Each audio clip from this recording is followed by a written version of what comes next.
ассалому алайкум бинандагони гиромӣ, ба таваҷҷӯҳи шумо барномаи иттилоъоти имрӯз мазоратон мегардад. Дар студияи Шамси Наврӯзов нахуст бо сархати хабарҳо шинос шавед. ҳафтаи илм дар донишгоҳи давлатии Хуҷанд ба номи академик Бобоҷон Ғафуров ҷамъбаст гардид. аз соли 1969 то имрӯз номгӯи зиёди нашрияҳо дар бойгонии шӯъбаи матбуоти даврии китобхонаи ба номи Тоҷхоҷа Асирӣ нигоҳ дошта мешаванд. 30 нафар маъюбони оилаҳои эҳтиёҷманд бо кӯмакпулии яквақта таъмин гардиданд.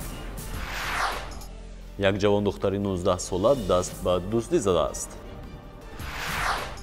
таваҷҷӯҳ намоед ба шарҳи пурраи ин хабарҳо. имрӯз сешанбе 26 апрели соли 2022 мелодии сист. дар тақвим ҳамчун рӯзи байналмилалии поси хотироти қурбонии синамаи Чернобил ва рӯзи умумиҷаҳонии моликати зеҳнӣ қайд гардидааст. 36 сол муқаддам дар ҳамин санаи соли 1986 дар ниргоҳи ҳастаии Чернобил садама ба амал омад, ки дар таърих садамаи мудҳиштарини ядроӣ маҳсуб мешавад. дар донишгоҳи давлатии Хуҷанд ба номи академик Бобоҷон Ғафуров ҳафтаи илмро ҷамъбаст намуданд. бо баргузор намудани як чорабинӣ бо иштироки васеъ устодону донишҷӯён, дастовардҳои илмӣ, устодон, олимони ҷавон, докторантон, магистрантон ва донишҷӯёни донишгоҳ натиҷагирӣ карда шуд. дар қасри ҷавонони ба номи Лоиқ Шералӣ ба муносибати рӯзи илми тоҷик ҷамъбасти дастовардҳои илмӣ, устодон, олимони ҷавон, докторантон, магистрантону донишҷӯёни донишгоҳи давлатии Хуҷанд ба номи академик Бобоҷон Ғафуров натиҷагирӣ карда шуд. дар оғоз меҳмонон аз намоиши дастовардҳои илмӣ кафедраву факултетҳои донишгоҳ дида намуданд. факултетҳо дар алоҳидагӣ дастовардҳои худро ба меҳмонон нишон дода, доир ба он маълумот пешниҳод намуданд. دانشگاه در برابری روند تعلیم و تربیه باز روند علمی هم دارد که همه ساله کارهای تحقیقاتی ارزشمند بسیاری صورت میگیرد.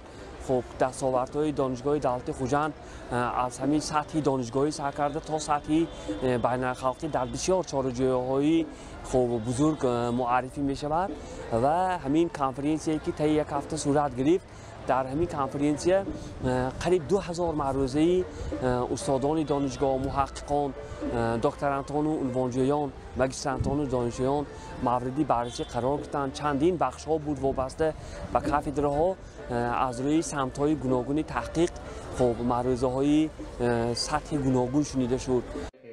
дар қисми ифтитоҳии чорабинӣ ректори донишгоҳ профессор Усмонзода Аюб иштирокчиёнро ба муносибати ҷамъбасти сазовори ҳафтаи конференсияҳои илмӣ устодон, олимони ҷавон ва магистрантону донишҷӯён, ки ба истиқболи сазовори 35-солагии истиқлоли давлати ҷумҳурии Тоҷикистон, 30-солагии иҷлоси 16-ми шӯрои олии ҷумҳурии Тоҷикистон, 25-солагии имзои созишномаи умумии истиқрори сулҳ ва ризояти миллӣ дар ҷумҳурии Тоҷикистон, 20-соли омӯзиш ва рушди фанҳои табиатшиносӣ, дақиқ ва риёзӣ, 90-солагии муассисаи давлатии таълимии донишгоҳи давлатии Хуҷанд ба номи академик Бобоҷон Ғафуров ва рӯзи илми тоҷик табрик гуфт.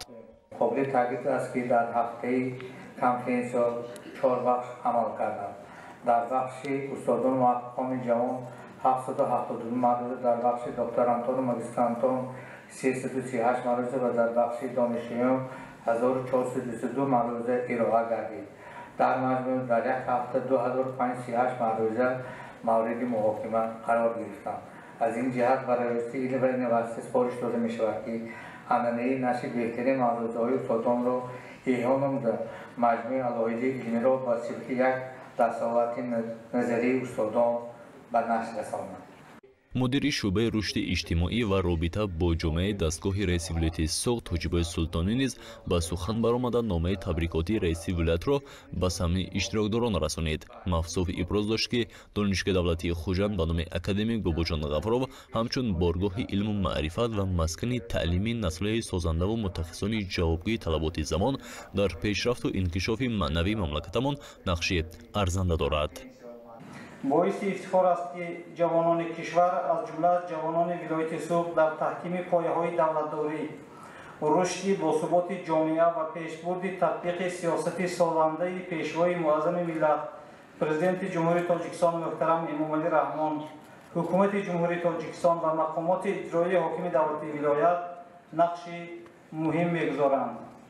زیرا هدف بزرگی که حکومت جمهوری تاجیکستان در نزد خود گذاشته است به سطح کشورهای پیشرفته جهان برآوردن давлати тоҷикон буда аз бисёр ҷиҳат ба он вобаста аст ки ҷавонон то чӣ андоза дар самти аз худкунии дастовардҳои илму техника ва технологияҳои муосир инчунин омӯхтани забони хориҷӣ ҷаҳду талош менамоянд. гуфта шуд ки донишгоҳи давлатии хуҷанд ба номи академик Бобуҷон Ғафров бо ҳадафи татбиқи сиёсати хиратмандонаву бунёдкоронаи сарвари-давлат ки ба ояндаи дурахшони кишвар хушбин ҳастанд, корҳои муайяну созандаеро амалӣ гардонда истодааст. дар идома ғолибони озмуни олими сол, мураббии сол, куратори беҳтарин, кафедраи беҳтарин ва дигар номинаҳо ҷамъбаст карда, ғолибон бо диплому ифтихорнома ва сипосномаву тӯҳфаҳои моддӣ қадршиносӣ гардиданд. дар умум аз тарафи роҳбарияти донишгоҳ ба 400 нафар омӯзгори муваффақ, олимони ҷавон, докторантон, магистрантон, донишҷӯён ва кормандоне ки дар рушди соҳаи илму маориф нақши назаррас гузоштанд, бахшида ба рӯзи илми тоҷик бо диплом, ифтихорнома ва сипосномаи раёсати донишгоҳ қадр карда шуданд. дар охири чорабинӣ бошад барномаи фарҳангӣ пешкаш карда ба рӯҳияи идонаву болидаи аҳли иштирокдорон ҳусни анҷом пазируфт. шӯъбаи матбуоти даврии китобхонаи оммавии вилоятӣ ба номи Тоҷхоҷа Асири шӯъро аз соли 1964 то имрӯз фаъолият мебарад. аз замони ташкилёбӣ то кунун номгӯи зиёди нашрияҳо дар ин ҷо нигоҳ дошта мешавад ки хонандагон ҳамрӯза аз он истифода мебаранд. ҳоло ин шӯъба бо 52 нашрияҳои вилоятиву ҷумҳуриявӣ ва соҳаҳои мухталиф обуна мебошад. манбаъҳо маҷолаҳои мактаби советӣ аз соли 1951 то инҷониб мо мавҷуд ҳаст. зиёда аз 50 номгӯи рӯзномаву маҷалла ва нашрияҳои гуногунро метавон аз шӯъбаи матбуоти даврии китобхонаи вилоятӣ ба номи Тоҷхоҷа Асирӣ мутолиа намуд. дар бойгони шӯъба рӯзномаҳо аз соли 1962 ва маҷаллаҳо аз соли 1951 то инҷониб нигаҳдорӣ карда мешаванд. барои ҳифз ва ҳолати хуби нигаҳдории нашрияҳо ҳамаи он муқовабандӣ карда аз рӯи солшуморӣ бастубанд шуда дар рафҳои махсус ҷойгузорӣ карда шуданд. ҳар сол шӯъба ба як қатор рӯзнома маҷаллаҳои илмиву амалӣ ва дигар соҳаи мухталиф обуна мегардад. шӯъбаи матбуоти даврӣ бо дастгирии мақомоти иҷроии ҳокимияти давлати вилояти Суғд ба 52 номгӯи рӯзнома маҷаллаҳои ҷумҳурӣ вилоятӣ обуна мебошад ки ҳамарӯза хонандагон аз он васеъ истифода мебаранд. барои ҷалби бештари истифодабарандагон, қонеъ намудани ниёзҳои маънавӣ, омӯзиши завқ ва ҷаҳонбинии онҳо дар шӯъба чорабиниҳои илмиву оммавӣ гузаронида мешавад. шӯъбаи матбуоти даврӣ ҳамчун як шӯъбаи мустақил амал мекунад. дар шӯъба қариб тамоми рӯзномаву маҷаллаҳои мавҷуда гирд оварда шуданд. ҳамарӯза барои мутолиа намудани бастаи рӯзномаҳо нафарони зиёде ба ин ҷо ташриф меоранд. аз ҷумла муштариони зиёди ин шӯъба донишҷӯён мебошанд. Зайнаб Биби Чӯтанова яке аз хонандагони фаъоли ин шӯъба мебошад, ки ҳамарӯза ба ин ҷо ташриф меорад ва нашрияҳои гуногунро мутолиа мекунад. дар баробари мутолиа намудани рӯзнома ҳамзамон ӯ бо якчанд нашрияҳо ҳамкории зишт дорад, ки шеър ва ҳикояҳои навиштаашро дар он ба нашр мерасонад. мақсади асосие ки дар ин шӯъба, яъне дар шӯъбаи рӯзномаву маҷаллаҳои ин китобхона омаданам, бештар мақолаҳои ҷолиб ё ин ки газетаҳо рӯзномаҳои навине ки дар он ҷо оварда мешавад мутолиа менамоям ва дар вақти мутолиа аз ин рӯзномаву маҷаллаҳо барои худ ҳели маълумотҳои ғаниро мегирам. барои эҷодам, барои корҳои навистани ҳикояҳои аввалинамро аз ин газетаву маҷаллаҳо низ илҳом гирифта менависам. дар бойгони шӯъбаи матбуоти даврӣ рӯзномаву маҷаллаҳои илмӣ, адабӣ, сиёсӣ, тиббӣ ва ғайраҳо маҳфуз нигоҳ дошта мешаванд, ки ҳамарӯза хонандагон аз он истифода мебаранд. зимни суҳбат хонандагон қайд мекунанд, ки ташриф овардан ба ин шӯъба на фақат ниёзҳои маънавии онҳоро ғанӣ мегардонад, балки маълумоти мавҷуда ба онҳое ки ба корҳои илмӣ таҳқиқотӣ машғул ҳастанд кӯмак мерасонад. аз муроҷиат ва ташрифи истифодабарандагон бармеояд ки сафи хонандагон ба мутолиаи рӯзномаҷалло тараф афзун шуда истодааст. кормандони мо ҳамарӯза ба гурӯҳи васеъ истифодабарандагон аз ҷумла рӯзноманигорон, олимону адибон, донишҷӯён, хонандагони мактаб ва нафақахорон хизмат мерасонад. кормандони шӯъба ҳамрӯза ба гурӯҳи васеъ истифодабарандагон хизмат менамоянд ва ин хазинаи нодири донишро бо меҳри беандоза нигоҳдорӣ мекунанд. шӯъбаи матбуоти даврӣ барои пешрафт ва сайқал додани донишҳои маънавии мардум саҳми босазо мегузорад. гузориши Шамсе Наврӯзов, Фарзона Зикриёева ва Субҳон Одилҷонов барои барномаи иттилоъотии имрӯз.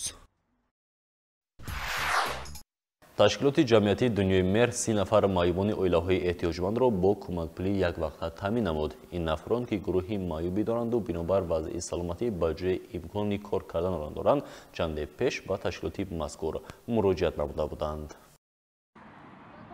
манзура самкинова модаре мебошад ки 40 сол инҷониб фарзанди маъюбашро парасторӣ мекунад.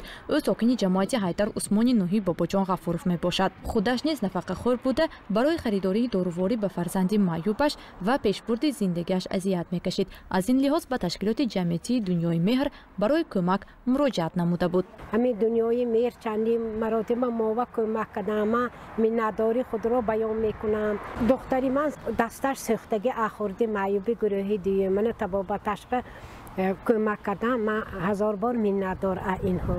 ташкилоти ҷамъияти дунёи меҳр 30 нафар маъюбони оилаҳои эҳтиёҷмандро бо кӯмакпулӣ яквақта таъмин намуд. ин нафарон ки гурӯҳи маъюбӣ доранду бинобар вазъи саломатӣ дар ҷое имкони кор карданро надоранд, чанде пеш ба ташкилоти мазкур ариза карда буданд. бо дастгирии ашхоси хайрхоҳ ва аз ҳисоби қуттиҳои хайриявӣ дар арафаи иди рамазон иқдоми мазкур ба роҳ монда шуд. من دنیای مهربه مراجعت کردگی بودم به تبابت فرزندم برای به خودم مراجعت کردگی بودم. من مینداری خودم رو به رئیس جماعت من دنیای مهر شادی بویبه میرسانم. من رو دستگیری کردن. من از آنها خیلی منتدار هستم. بیش از 720 اویله‌های کمبیزاعت و احتیاجمند در جماعت حیدر عثمانی ناحیه باباجان غفورов به قید گرفته شده است. بنابر معلومات رفاعت رجبه و کارمند جماعت مذکور برای دستگیری این اویله‌ها آنها پیوسته با تشکیلات جمعیتی دنیای مهر همکاری می‌نمایند تا اینکه اویله‌های نیازمند و معیوبیت داشته با مواد خوراک دستگیری کردند. امروز نیز 15 نفر معیوبان جماعت با کمک پولی تامین شدند. و دنیای مهر من هر سال 2 بار 3 بار یاردم کردم ایستان منتداری خودمان رو بیان میکنیم. من حاضر با آمدگی امروز سنه 25 با عائله های کمبزاعت که 15 تا جدا شرایطشان وضعی می باشد با آنها با مبلغ تامین میکنند.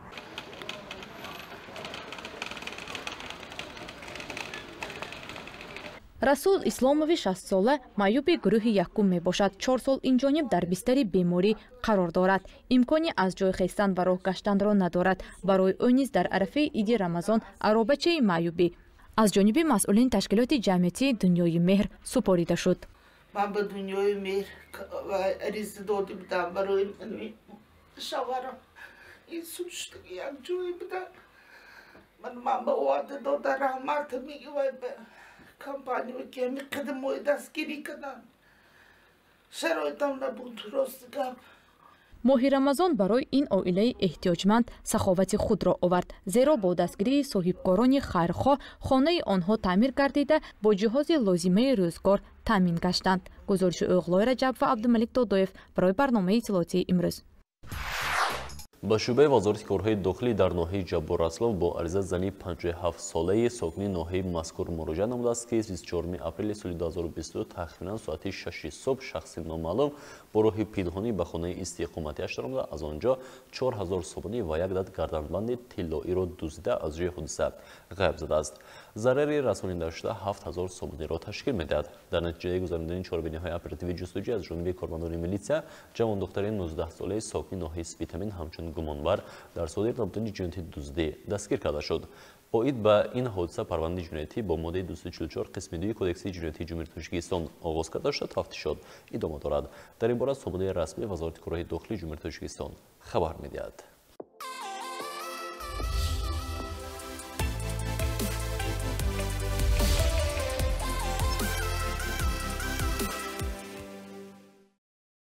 бинобар маълумоти агентии обу ҳавосанҷӣ пагозани 26 апрел дар шаҳри Хуҷанд ҳавои тағйирёбанда пешгирӣ карда мешавад. ҳарорати ҳаво рӯзона аз 20 то 24 дараҷа ва шабона аз 19 то 21 дараҷа гарм мешавад. мишори атмосфераи 733 мм сунҷаи сеюмиро ташкил дода намнока то 18% мешавад. шимол бошад аз самти шимолу шарқ 1-4 метр дар ҳар соат мевазад. бинандагони гиромӣ мудан шаҳри хабру гузоришҳое ки давоми рӯз ба вуқӯъ пайвастанд ва кормандони шӯъбаи иттилоотӣ омада ва манзури шумо намуданд. то барномаи навбатӣ тансиҳат ва хонобод бошед.